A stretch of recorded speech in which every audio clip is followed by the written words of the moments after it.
Oklahoma City school teachers will be returning to the classroom in about 2 weeks, but they may not have a contract. Negotiators for the teachers and administration say contract talks are progressing poorly. Negotiators have been at the bargaining table for 5 weeks, but have settled less than a fourth of the items, including teacher pay. What we have right now is just total stalemate up there at the bargaining table. There is no effort to come across with any agreement. There is no effort to show teachers that they're trying to do anything that will address some of the concerns that we've been asking about and putting on the bargaining table as demands for the past years. We gave them some counter proposals yesterday on. We heard nothing from them on those. So we can't understand either. We're puzzled ourselves. Negotiating teams are meeting here at the administration building throughout most of the evening, but another round of talks has not yet been scheduled. Union officials told Action 4 that if no progress is made in the next few weeks, teachers may consider taking some type of work action. Debbie Mash, Action 4.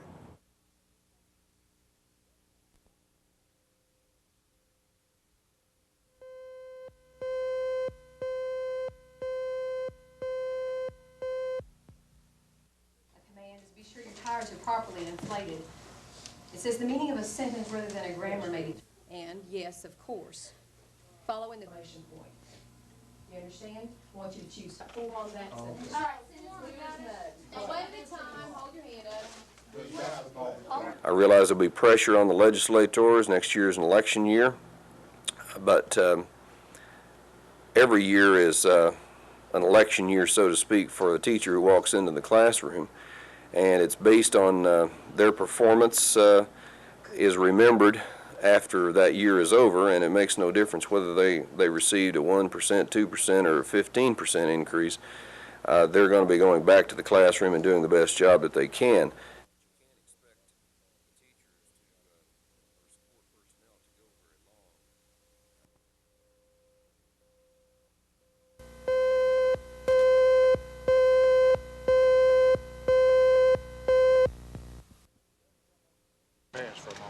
Planning an appeal. There's still motions pending in this court. Dan, do you have any? Was it unexpected? Completely unexpected? Well, I've done nothing wrong, so it was certainly unexpected. Other than that, I have no comment at this time. I would like to be excused to visit with my mother and father. Thank you, sir.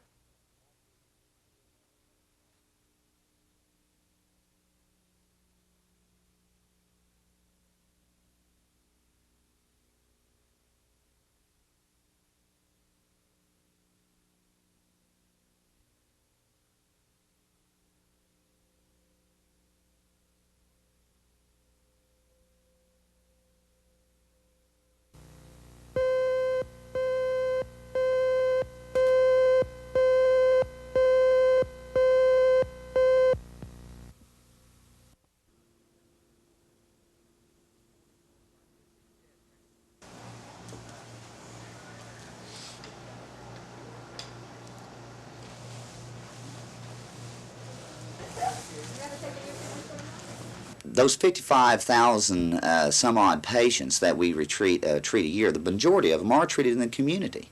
If we didn't have those community alternatives, they would have to be treated in large, massive state institutions. Very costly, I might add, and the treatment is not nearly as good as one can receive in the community.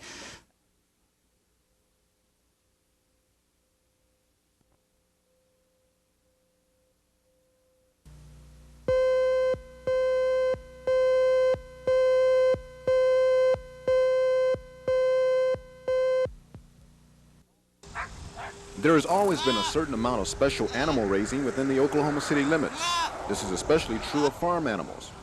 Today, city officials considered an ordinance that would spell out regulations for raising farm animals in the city.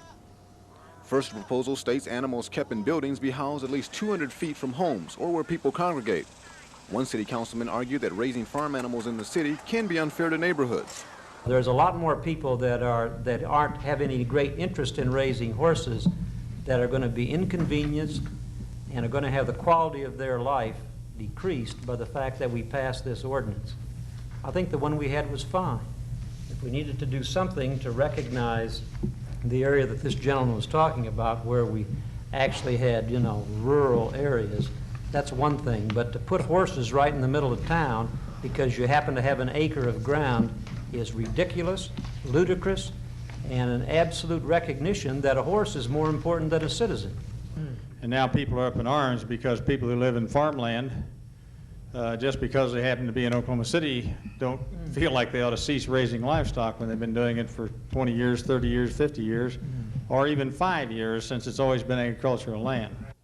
City officials voted in favor of the animal raisers. However, farm animals must be kept on at least a 1-acre lot. People affected by the ordinance say they've been waiting for weeks for the council to say yay or nay on raising farm animals. Ed Stewart, Action 4.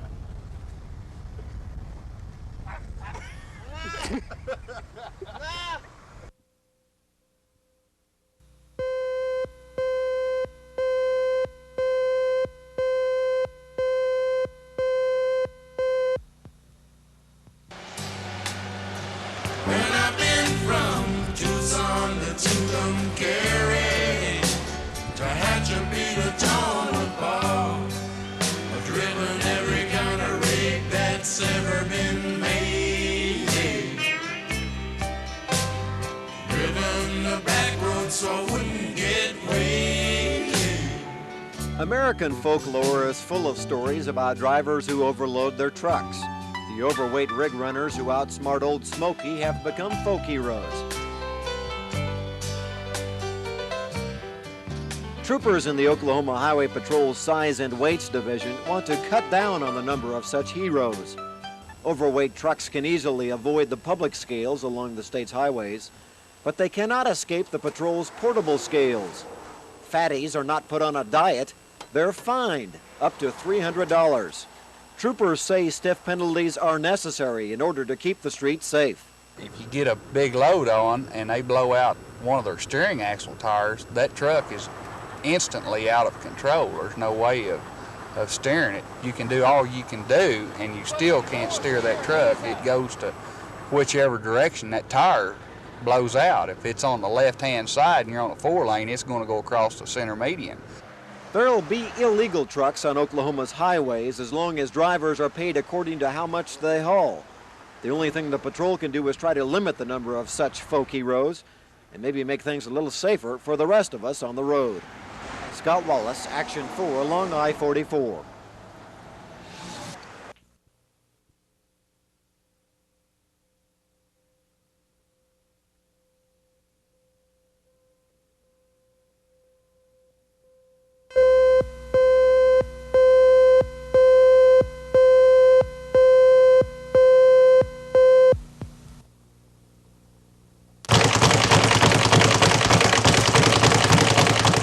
This man has made medical history. Oklahoma City boxer Benny Harjo. While he warms up before his daily sparring session, his heart is being regulated with a pacemaker. Harjo is the first boxer in the world to take his chances inside the ring with a pacemaker being exposed. Earlier this year, it was discovered Benny's heart was beating at a reduced rate of speed. So last April, a pacemaker was installed. Since then, Harjo has begun his boxing career again, pacemaker and all. All of them think I'm crazy. They come up to me and talk to me, but once they talk to me and I give them both sides and give them my story on the issue, then I have a tendency to persuade them onto my side. Hook. Shorten your hook up a little bit. Controversy has surrounded boxer Benny Harjo's career ever since his first fight after the pacemaker was installed. The question is raised, why would his manager and promoter allow him to take a chance inside the ring? Is it just a promotional device?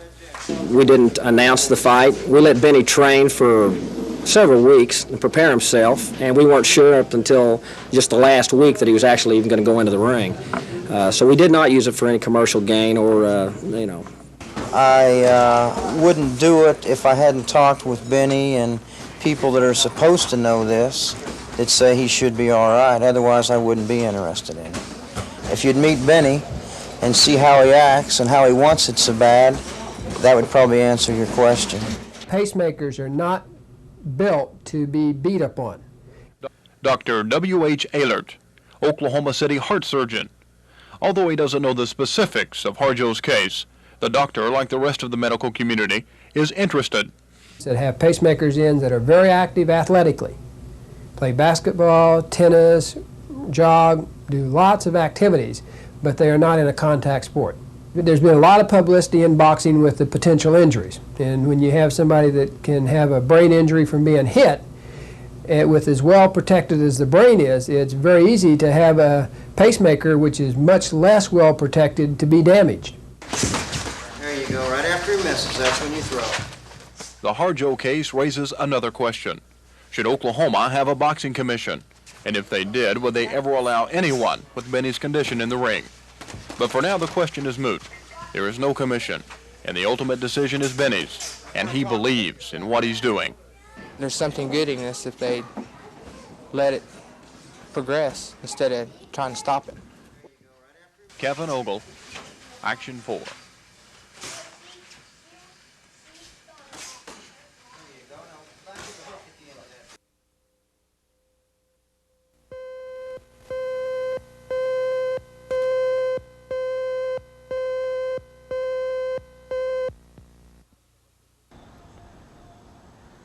This house sells for just over $60,000. Not a bad price for 3 bedrooms, modern fixtures, and a fireplace. But many construction companies couldn't build this house for that price, and the reason is volume. Fox & Jacobs Incorporated is the builder of this house. They will construct at least 4,000 homes nationwide this year. The firm is one of 3 nationwide builders operating in Oklahoma City. Big builders buy in big volume and can even offer better deals on financing. A large builder, because of the volume, can purchase greater blocks of money and have a better program available. If you have a small builder who's building lesser number of houses, what generally happens, he can't go out and buy large blocks of money, and so he doesn't have that advantage. Major builders can also buy materials in huge quantity. Instead of purchasing enough brick for 1 house, big builders buy enough for 100, keeping the price of the house low and allowing more moderate income families to qualify for a new home. In Edmond, Kurt Autry, Action 4.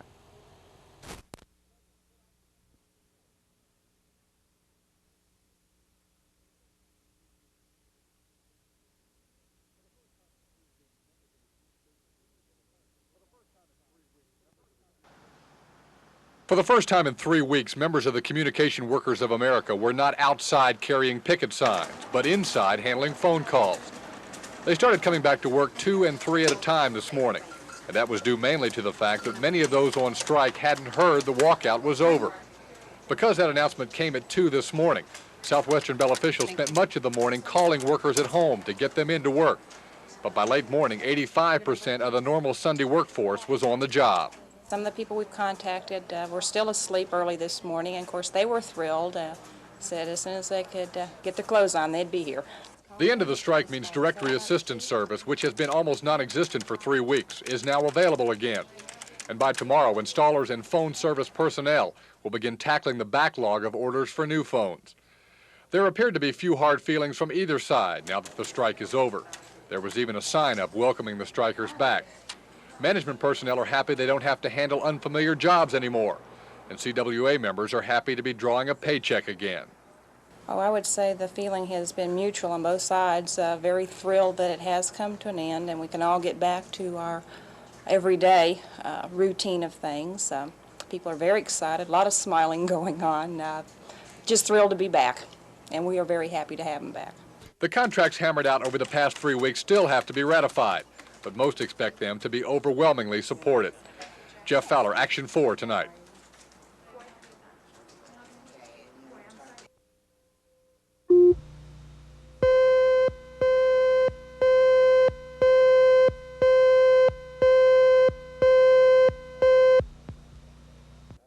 If you don't have the money, but everybody wants everybody locked up, it's a losing situation. And we certainly don't have the money at this point to start building new prisons. A couple of years ago, when we had a surplus, we could have if it had been the will of the legislature, which it wasn't. Of course, we built the Hominy and the 2 at Lexington, within the last 5 years. And that hasn't stopped the overcrowding situation. There's an old adage that once you build a new prison, it's filled before you complete it. Then you have to start thinking about building another one.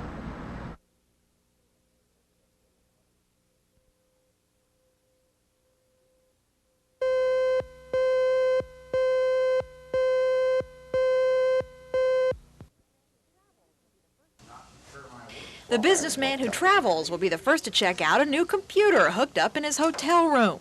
24 hotels throughout the country have installed the new Travelhost computer, and Oklahoma City's Skirvin Hotel is the only one in this area offering the service. The computer operates off a television set, and you must have a credit card to use it. Once you punch in your number, you're automatically connected to a big IT&T terminal in Baltimore, Maryland.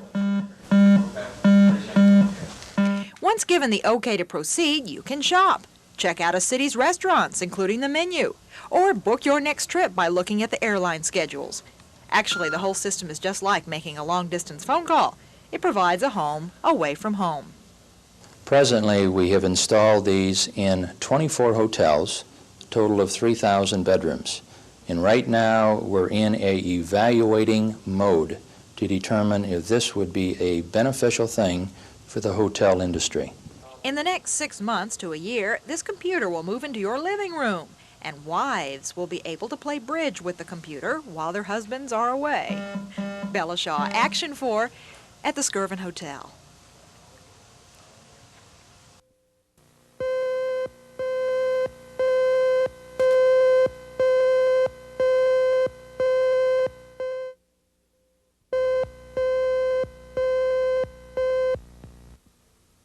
What are you going to do?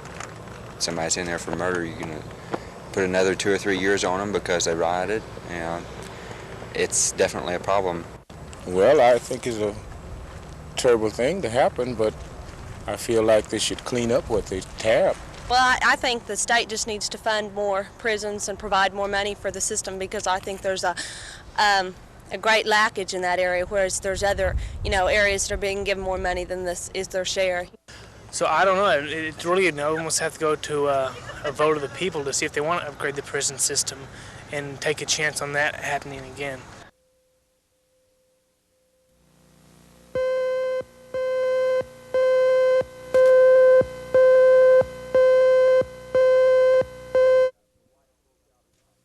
Nearly 72 hours after the riot broke out in Hominy, there are still few answers being given by state officials on what caused the violence and what happened in the hours and minutes before the Corrections Department lost control of the prison. Well, right now we had... And in a press conference today, Corrections Director Larry Meacham indicated the answers to those questions may not be made public anytime soon. Piecemeal speculation as to what the real causes were and what we found would not be that helpful, and certainly would get into looking like that we don't even know what we're doing. And Meacham said departmental hearings on the riot will be closed. When asked about the disclosure of information at his own press conference, Governor Nye said there is no intent to keep the facts surrounding the riot a secret. There will be no attempt to cover anything. It's public knowledge and public information.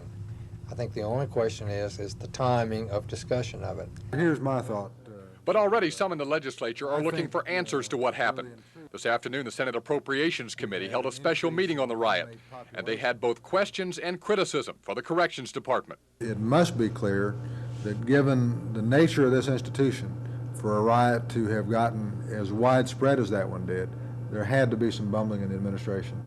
The committee was also informed that the original damage estimate of $3.8 million may well be too low. Jeff Fowler, Action 4 at the State Capitol. Fires were lit in.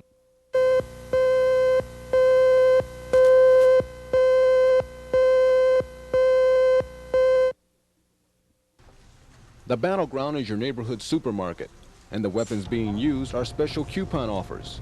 For the last several weeks, Oklahoma City shoppers have been tempted to take advantage of coupons.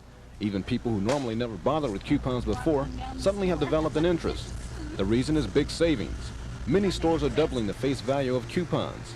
Because of the special offer, it's very possible to load a shopping cart with $100 worth of goods and only pay $60.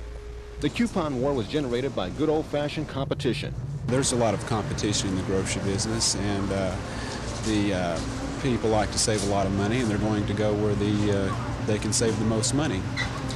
And I think that it's really helped us a lot. A lot of people are really saving a lot of money with us, and it's really a good deal for the customer.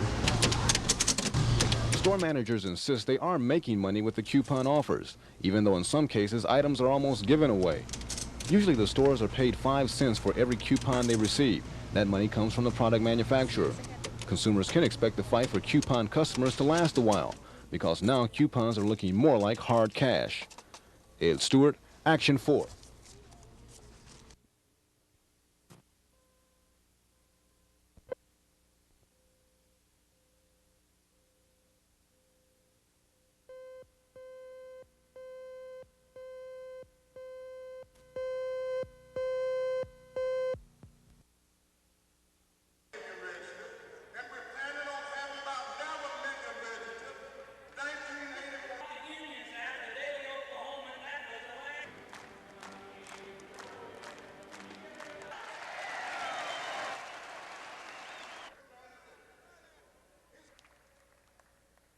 You be more political than you have ever been. The answer to the future of organized labor won't be one in the shop, and it won't be one on the job. It's going to be one in the American political arena, nowhere else.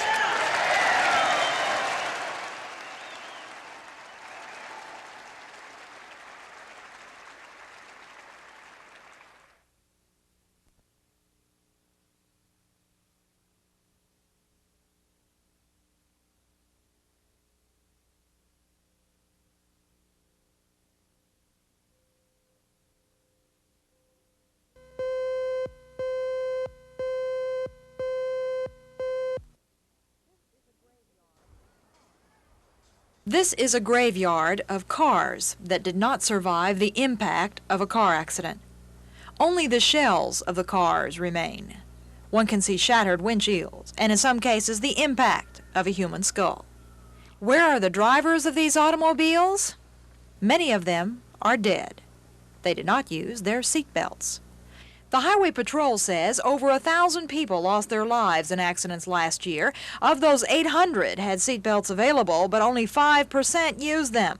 The patrol says most of the deaths were caused by people being thrown out of the car. A seat belt would have saved them. Ironically, a seat belt in this crumpled Volkswagen saved the life of an Edmond schoolteacher. If she had not been strapped in, she surely would have been killed. The Volkswagen was hit by a car traveling 60 miles an hour. Penny Davis survived, but it took 6 months to recuperate. Now she's back teaching school in Edmond, and she shivers to think that many of her students and their parents neglect to use their seat belts. I consider it child abuse now for people who won't buckle their own children up. You know, they take them to have their orthodontic work, and they take them and buy them expensive clothes, and they worry about them, and they fuss about them, and then they don't buckle them up when they take them out in the car. And I think people that take other people's children in their car should be found criminally negligent if there is a car wreck and someone else's child is killed, because it would have only taken that one moment to stop before you start the car and say, okay, everybody, you know, buckle up. Penny Davis says after her experience, states such as Oklahoma should make it mandatory to wear a seat belt.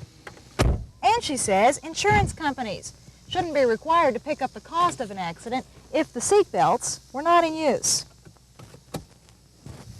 Bella Shaw, Action 4.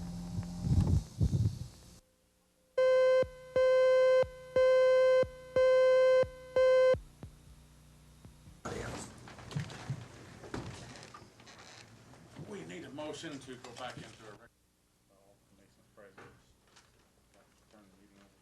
All these people worked towards the referendum and the bill, and I don't think thoroughbred racing is, of course, the king of horse racing.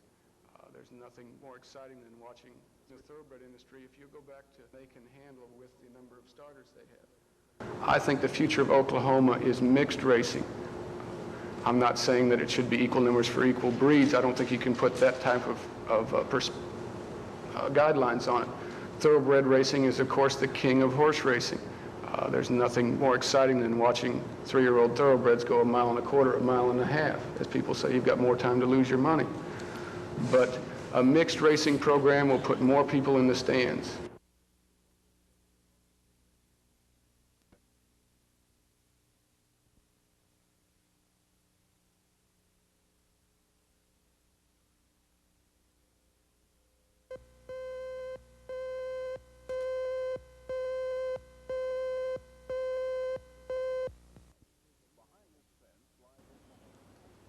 Behind this fence lies Oklahoma's only prison for women, the Mabel Bassett Correction Center. Recent riots at other state prisons have left corrections officials concerned about problems elsewhere in the system. So far, things are quiet at Mabel Bassett.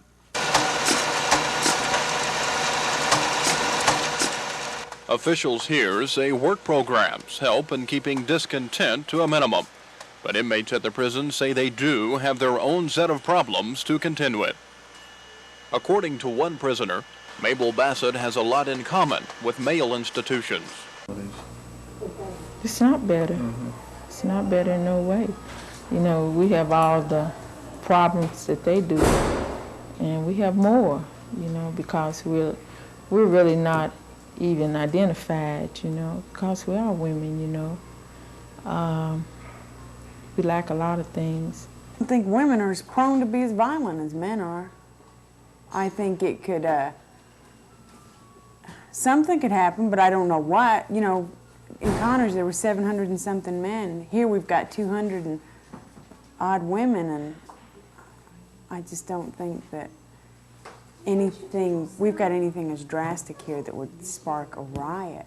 You know. We know that things of this nature can be contagious, and it really can be. One incident can set something off. So the whole staff does watch for it, and we have been successful. We don't feel like that would be a problem now. Potentially it can be, we know that. So according to Warden Logan, keeping his growing prison population occupied is the key to avoiding riot problems in the future. So far, it's working. Kevin Ogle, Action 4.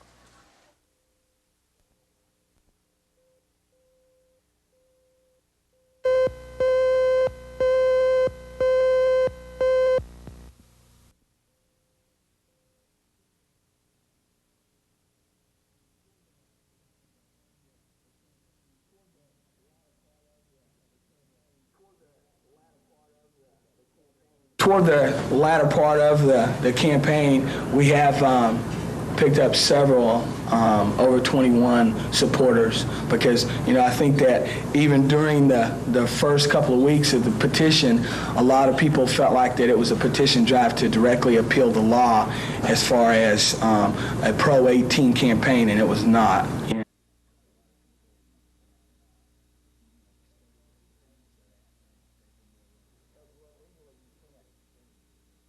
Well, legally you can't.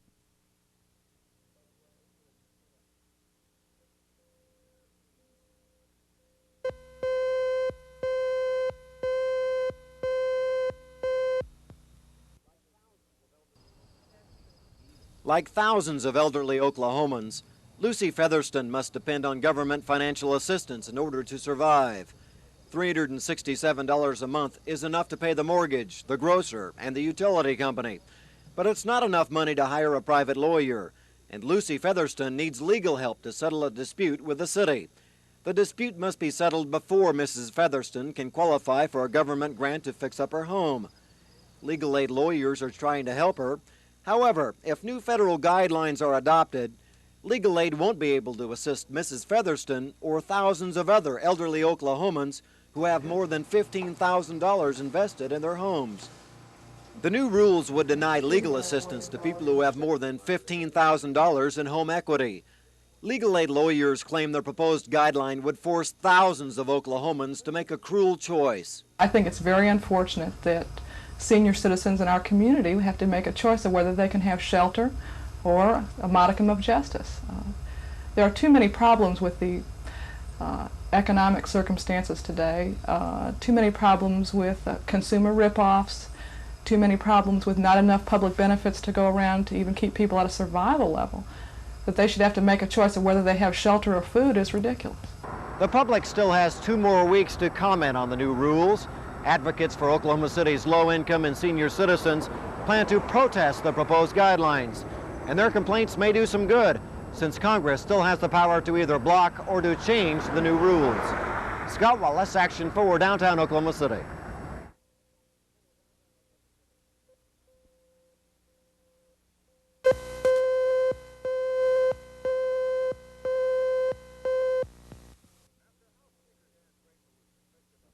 After House Speaker Dan Draper was convicted of federal voting fraud charges last month, Governor George Nigg followed the guidelines of a state statute and suspended him from office.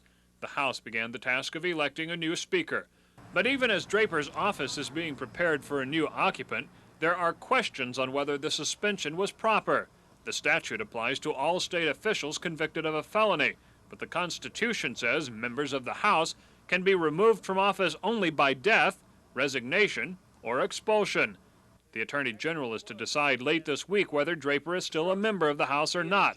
If Draper is still a member, then he is still Speaker, and members of the House have found they may have to take formal steps to remove him as Speaker before they can elect a new one. I would imagine that that there will be a motion, and I expect the motion to be approved, that the vacancy in the speakership does exist. That confusion over the law could cause some tension here at the Capitol. Draper says he will wait until the Attorney General makes his ruling before he discusses his plans. But speculation here is that come Monday morning, if the Attorney General rules in Draper's favor, Dan Draper Jr. could try and take the chair as Speaker of the House when the special session convenes. Charles Schnitzer, Action 4, at the State Capitol.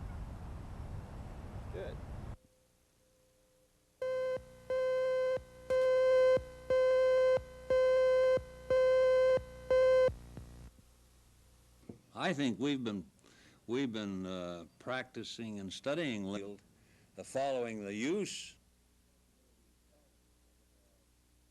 the possibility of a transfer of the paranoia that was exhibited by this shoot-down to there would be the same sort of a paranoia that would exist during the any period of tension between the United States and the Soviet Union. So we have got to devise as stable and foster as stable a situation between the two nations as we can.